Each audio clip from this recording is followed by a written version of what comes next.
Il y a une ironie cruelle dans la vie d'un évitant. Il ne réalise la valeur de ce qu'il avait qu'après l'avoir perdu. Un évitant ne pleure pas comme les autres. Il ne s'effondre pas en public. Il ne cherche pas de consolation auprès de ses amis. Quand il perd quelqu'un qu'il aimait vraiment, sa réaction peut sembler froide, détachée, presque indifférente. Mais ce qui se passe réellement à l'intérieur est une toute autre histoire. Et ce que je vais vous révéler aujourd'hui va changer votre compréhension de la douleur silencieuse. Dans les premiers moments, un évitant fait exactement ce qu'on attend de lui. Il minimise. C'est mieux ainsi. Il n'était pas compatible de toute façon. Il trouve 1000 raisons logiques pour expliquer pourquoi cette séparation était inévitable, nécessaire, même souhaitable. Elle était trop attachée, rationalise-t-il. Elle avait des attentes irréalistes. Elle ne comprenait pas son besoin d'indépendance. Il dresse mentalement une liste de tous leurs désaccords, tous les moments où il s'est senti étouffé, toutes les fois où elle a voulu plus d'intimité qu'il n'était prêt à donner. Il continue sa routine avec une précision mécanique, va au travail, répond aux messages, maintient ses habitudes sociales. Pour l'observateur extérieur, il a l'air de quelqu'un qui va parfaitement bien. Cette façade parfaite peut être déconcertante pour son entourage. Comment peut-il sembler si peu affecté par la fin d'une relation qui semblait importante? Mais voici ce qu'il ne voit pas. Cette apparente indifférence n'est pas de la froideur, c'est de la survie. Un évitant traite la perte comme une blessure qu'il faut cacher. Pas seulement des autres, de lui-même aussi. Son mécanisme de défense principal est la suppression émotionnelle. Il enfonce la douleur si profondément qu'il arrive presque à se convaincre qu'elle n'existe pas. Presque. Dans cette première phase, il peut même ressentir un certain soulagement. Plus de négociations pour l'espace personnel. Plus de conversations sur l'état de leur relation. Plus de pression subtile pour être plus expressif émotionnellement. Enfin, il peut respirer. Mais ce soulagement initial cache quelque chose de plus sombre qui commence déjà à fermenter. Parce que la douleur d'un évitant ne disparaît pas, elle se transforme, elle devient insomnie. Elle devient surinvestissement dans le travail. Elle devient isolement social déguisé en besoin d'espace. Elle devient une irritabilité inexpliquée, une impatience constante, une fatigue émotionnelle qu'il ne comprend pas lui-même. Il commence à boire plus que d'habitude, ou à faire plus d'exercices, ou à se perdre dans des heures de télévision ou de jeux vidéo. N'importe quoi pour occuper son esprit et éviter le silence où les pensées indésirables pourraient surgir. Ses habitudes de sommeil changent. Soit il dort trop, utilisant le sommeil comme échappatoire, soit il devient insomniaque, son esprit refusant de se calmer quand les distractions s'arrêtent. Son appétit fluctue de manière imprévisible. Parfois, il oublie complètement de manger, trop absorbé par ses activités d'évitement. D'autres fois, il mange mécaniquement, sans goût ni plaisir. Et puis, il y a ces moments où quelque chose, une chanson qu'ils écoutaient ensemble, l'odeur de son parfum sur une passante, un lieu qu'ils fréquentaient, déclenche un souvenir. Et pendant une fraction de seconde, le masque tombe. La réalité de ce qu'il a perdu le frappe avec une force qui le laisse sans souffle. Son cœur s'accélère, sa gorge se serre. Pour un instant terrifiant, il sent les émotions menacées de déborder. Mais même dans ces moments-là, il se ressaisit rapidement. Il ne doit pas penser à ça. C'est du passé. Il développe des stratégies d'évitement de plus en plus sophistiquées. Il change d'itinéraire pour éviter les endroits qui lui rappellent des souvenirs. Il évite certaines musiques. Il peut même déménager ou changer d'emploi si les rappels deviennent trop fréquents. Ce qu'un évitant ne réalise pas immédiatement, c'est que cette personne qui l'aimait vraiment était probablement la seule qui acceptait sa façon d'aimer différente, qui ne lui demandait pas d'être quelqu'un d'autre, qui comprenait son besoin d'espace sans l'interpréter comme du rejet. Cette réalisation ne vient pas d'un coup, elle s'infiltre lentement à travers des comparaisons involontaires. Il rencontre d'autres personnes, essaie de nouveaux rendez-vous, mais quelque chose cloche toujours. Cette nouvelle personne pose trop de questions sur ses sentiments. Une autre devient anxieuse quand il ne répond pas immédiatement à ses messages. Une troisième prend son besoin d'une soirée seule comme un signe qu'il ne s'intéresse pas à elle. Pourquoi est-ce si compliqué maintenant? Il commence à se souvenir, malgré lui, de la facilité qu'il y avait avec cette personne qu'il a perdue. Comment elle pouvait passer des heures en sa compagnie sans avoir besoin de conversations constantes?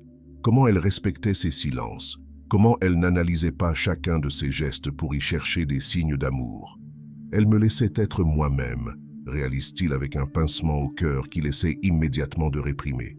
Mais maintenant qu'elle est partie, il se retrouve face à un vide qu'il ne sait pas comment combler. Non seulement il a perdu cette personne spécifique, mais il a perdu cette rare compréhension de qui il était fondamentalement. Et c'est là que commence quelque chose de plus profond et de plus douloureux. Avec le temps, quand la poussière retombe et que les distractions ne suffisent plus, un évitant commence à voir ce qu'il a vraiment perdu. Non pas dans un moment de révélation dramatique, mais dans la lente accumulation de petites réalisations quotidiennes. Il réalise que cette personne était celle qui ne lui posait pas 1000 questions quand il avait besoin de silence, qui ne dramatisait pas quand il avait besoin de temps seul, qu'il l'aimait exactement comme il était, sans essayer de le changer. Il réalise que son indépendance n'était pas menacée par cette personne, elle était respectée, que sa façon unique d'aimer était non seulement acceptée, mais chérie. Il se souvient de moments spécifiques, cette fois où elle lui avait dit « Prends ton temps, je serai là quand tu seras prêt », au lieu de le presser pour une décision. Cette soirée où elle avait lu tranquillement pendant qu'il travaillait, parfaitement heureuse dans leur silence partagé. Cette façon qu'elle avait de montrer son affection par de petits gestes discrets plutôt que par des déclarations dramatiques. Elle savait comment m'aimer, réalise-t-il, et cette pensée le frappe comme un coup de poing dans l'estomac. Et c'est là que commence la vraie torture psychologique. Un évitant commence à revivre chaque moment où il a repoussé cette personne, chaque fois où il a été distant quand elle tendait la main, chaque occasion où il a choisi la solitude plutôt que sa compagnie, chaque non qu'il a dit par réflexe plutôt que par réel désir. Il se souvient de son regard déçu quand il annulait des plans, de sa patience infinie face à ses murs émotionnels, de sa capacité à l'aimer même quand il se montrait difficile à aimer. Pourquoi n'ai-je pas vu à quel point elle était parfaite pour moi? Il repense à toutes les fois où elle lui avait dit « je t'aime » et où il avait répondu par un simple sourire ou un « moi aussi » murmuré. À toutes les occasions où elle avait voulu faire des projets ensemble et où il avait trouvé des excuses. À tous les moments où elle avait essayé de créer de l'intimité et où il s'était retiré dans sa coquille. Et pour la première fois de sa vie, un évitant comprend ce que signifie vraiment le regret. Ce n'est pas juste de la tristesse, c'est une douleur qui vient de la compréhension que sa propre nature l'a empêché de saisir quelque chose de précieux quand il l'avait entre les mains. Mais voici où les choses deviennent encore plus complexes. Un évitant qui a perdu quelqu'un qui l'aimait vraiment entre dans une phase que j'appelle la chasse aux fantômes. Il commence à chercher inconsciemment cette même énergie, cette même patience, cette même compréhension chez d'autres personnes. Il développe une liste mentale de critères impossibles, tous basés sur ce qu'il avait et qu'il a perdu. Il faut qu'elle comprenne mon besoin d'espace, il faut qu'elle ne soit pas trop possessive, il faut qu'elle puisse être heureuse même quand je suis distant. Mais il découvre rapidement que ce qu'il avait était rare, peut-être même unique. Les nouvelles personnes qu'il rencontre ne comprennent pas son besoin d'espace. Elles interprètent son silence comme de la froideur. Elles prennent sa réservation émotionnelle comme un rejet personnel. Elles essaient de le réparer plutôt que de l'accepter. « Tu ne t'ouvres jamais à moi », se plaint une nouvelle partenaire potentielle. « J'ai l'impression de ne pas te connaître vraiment. » Et lui, frustré, pense. Elle le savait, elle. Elle me connaissait sans que j'aie besoin de tout expliquer. Il compare constamment, souvent de manière injuste. Cette nouvelle personne rit-elle de la même façon? Comprend-elle ses références? Respecte-t-elle ses routines? A-t-elle cette même capacité à être présente sans être envahissante? La réponse est invariablement non. Et à chaque nouvelle déception, la réalité de ce qu'il a perdu devient plus claire. Il ne cherche pas vraiment une nouvelle personne, il cherche le fantôme de celle qu'il a perdue. Cette quête devient obsédante. Il peut passer des heures à analyser pourquoi une nouvelle relation ne fonctionne pas, toujours en comparaison avec ce qu'il avait avant. Elle n'est pas assez indépendante, elle a trop besoin d'attention, elle ne comprend pas mon humour. Mais au fond, il sait que le problème n'est pas vraiment avec ces nouvelles personnes. Le problème est qu'elles ne sont pas celles qu'il a perdues. C'est alors qu'arrive la phase la plus dangereuse pour un évitant. Confronté à la réalité qu'il ne peut pas retrouver ce qu'il a perdu et incapable de s'ouvrir suffisamment pour construire quelque chose de nouveau et différent mais potentiellement précieux, Il commence à saboter activement ses chances de bonheur. Il devient hyper vigilant aux défauts des autres. Il cherche des raisons de rejeter les personnes avant qu'elles ne puissent le rejeter ou le décevoir. Il développe des standards impossibles, non pas par snobisme, mais par peur de revivre la douleur de la perte. Mieux vaut être seul que risquer de perdre quelqu'un d'autre. Il commence à romanticiser sa solitude d'une manière malsaine. « Je suis mieux seul » devient son mantra. « Je n'ai besoin de personne ». Mais cette indépendance proclamée cache une blessure profonde et une peur paralysante de l'intimité. Ses amis commencent à remarquer qu'il devient de plus en plus difficile à atteindre. Il décline les invitations sociales. Il évite les conversations sur les relations. Il peut devenir cynique ou amer quand d'autres parlent d'amour. L'amour, c'est une illusion, peut-il dire avec un rire amer. Les gens finissent toujours par partir. Mais cette amertume n'est pas vraiment dirigée vers l'amour en général. Elle est dirigée vers lui-même, vers sa propre incapacité à avoir su apprécier et préserver quelque chose de beau quand il l'avait.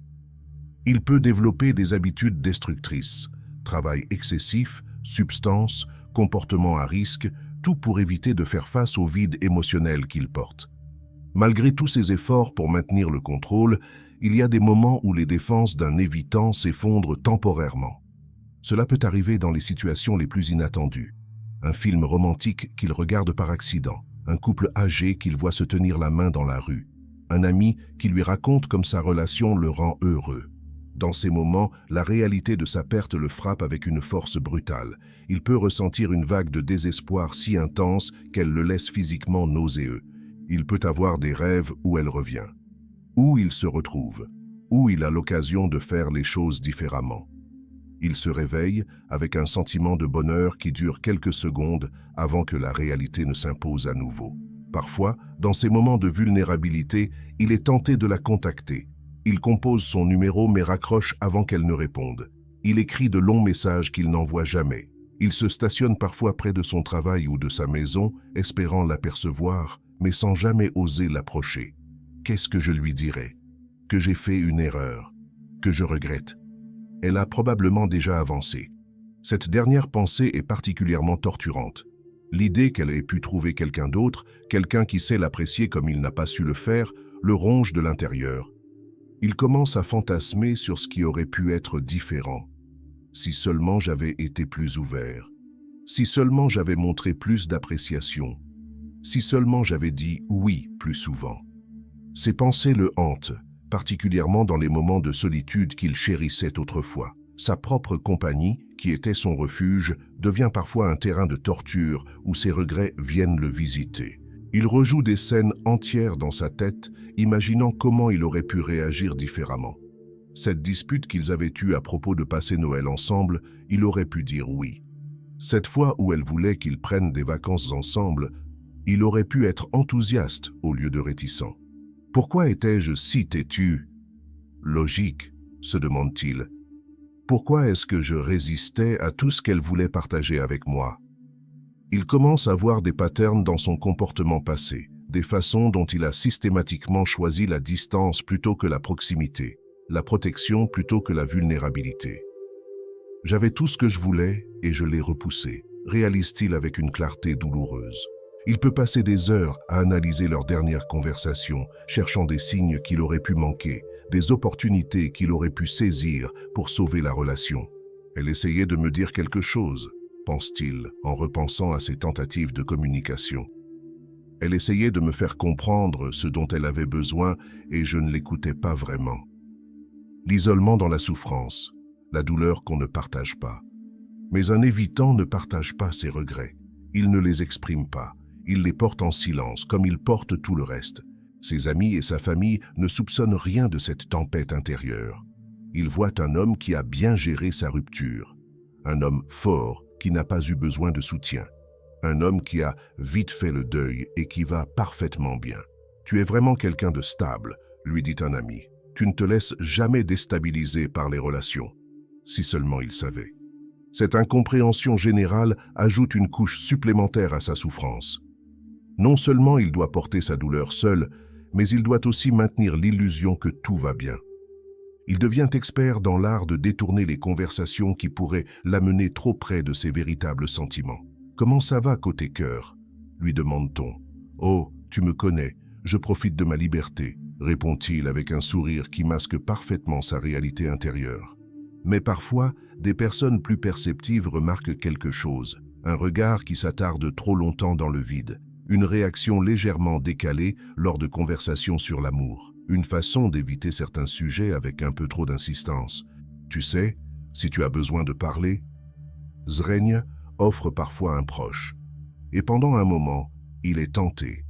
Pendant un moment, il envisage de laisser tomber la façade et d'admettre à quel point il souffre. Mais non, ça va, vraiment, merci. La vérité est que l'évitant souffre peut-être plus que quiconque, mais il souffre dans un isolement complet.